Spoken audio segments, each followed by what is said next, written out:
Ant-Man and the Wasp Quantumania is currently tied with the Eternals for the worst rated MCU movie on Rotten Tomatoes. And as someone who's seen the Eternals, I thought there is no way that this can be true. Ant-Man? We all know Ant-Man. Everyone likes Ant-Man. So I finally saw it this week. I had to see what was going on. And you know what? They did it. It's worse than the Eternals. This is one of the stupidest, goofiest, ridiculous-ass movies I have ever seen.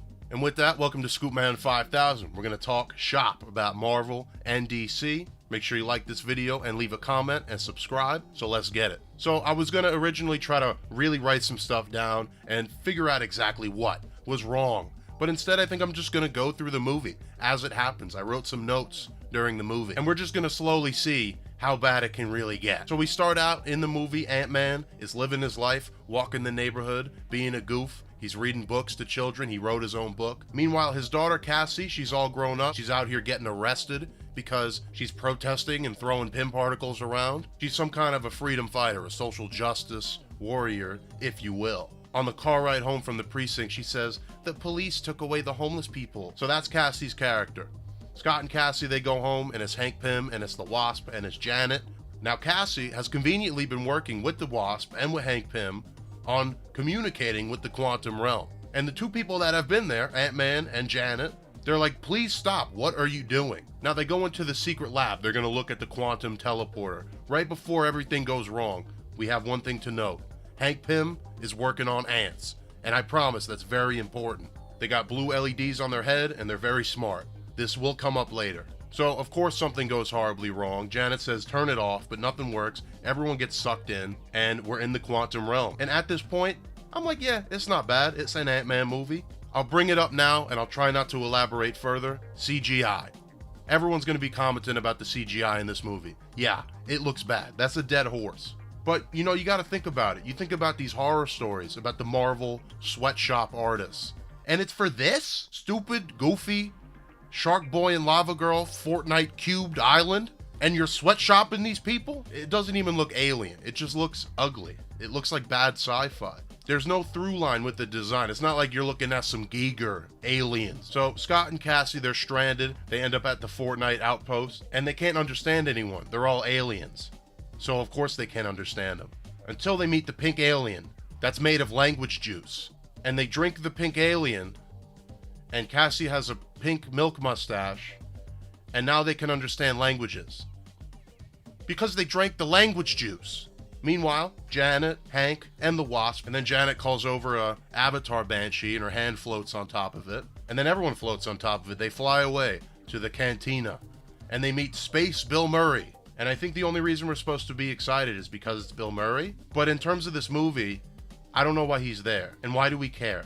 He says he's not human, but he doesn't say what he is. And then he drinks a squid, and then they escape. Back with Ant-Man and Cassie, the assassin, MODOK, has been sent after them. And MODOK cannot be described. You can look at images, you can look at camera footage, but this is truly something to be seen on the big screen.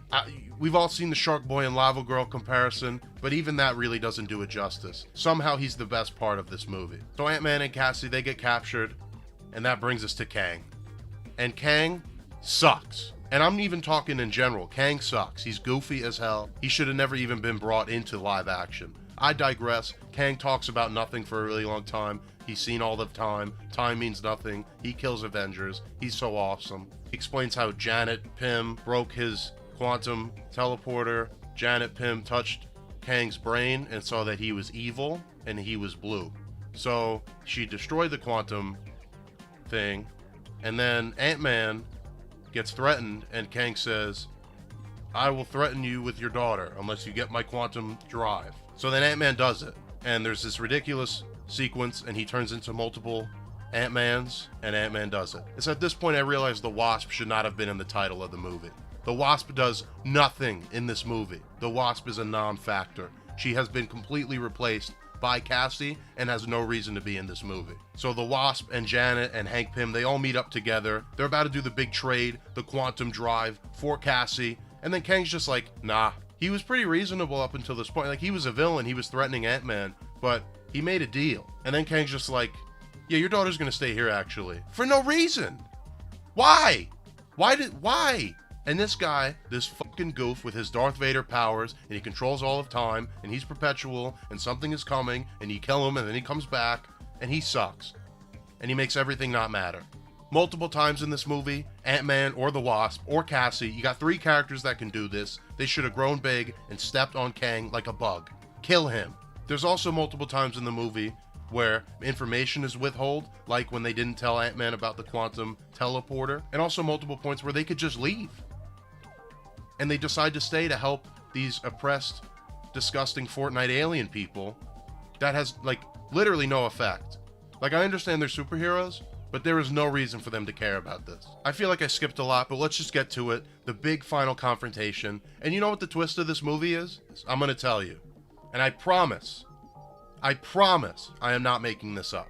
Hank Pym shows up, and he's wearing a hearing aid because he's a 90-year-old man.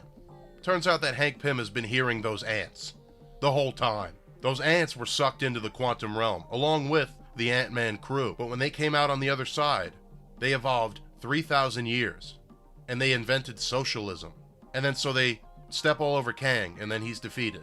But then also, Kang was going to teleport his whole quantum empire onto the Earth, so then they stop him. And then everybody escapes through the portal except Ant-Man and the Wasp. Then Ant-Man and the Wasp are stuck in the quantum realm. What an ending.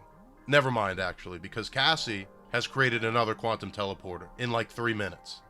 And then she just brings them back. And then Ant-Man is walking his neighborhood like he was in the beginning of the movie, and he's afraid, and he thinks that more Kangs are coming. And that leads us to the post-credits. We got Blue Kang, we got Egyptian Kang, and we got bald Cyber Kang. And they call all the Kangs into the Kang arena. And then they go, whoa, whoa, ooh, whoa, whoa. They're just going mental. And I don't know why, because Kang is supposed to be awesome and cool. He's Kang. That's all he says in the movie. I am Kang. I am awesome. I kill Avengers. But all these Kang duplicates, and they're not like different actors like they did in Loki.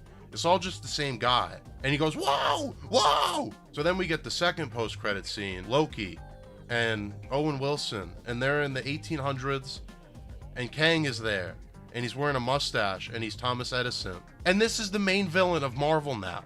This guy sucks. He's goofy, and we killed him twice with ants. But he keeps coming back, and it's like Rick and Morty shit, and it sucks. It's like they told this guy, go nuts, do whatever you want. And then he just talks about how awesome he is.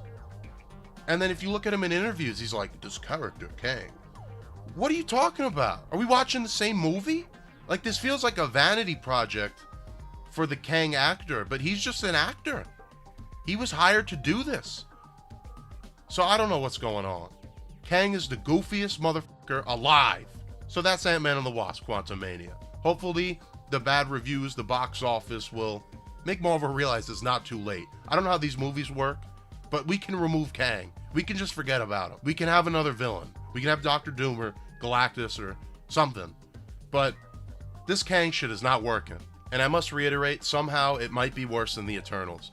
Because at least the Eternals, it's over there. You could kind of just forget about it. Like, I'm sure there's some implications, but who cares? But this is the main thread of Marvel now. This is it. This is what Marvel is now.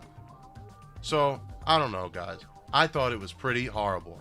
But I would like to know what you think of Ant-Man and the Wasp Quantumania. So make sure that you leave a comment and leave a like and subscribe. Hopefully the next topic we're going to do won't be so negative, but that's just what's happening currently. As always, thanks for watching, and stay tuned for more, hopefully less negative content.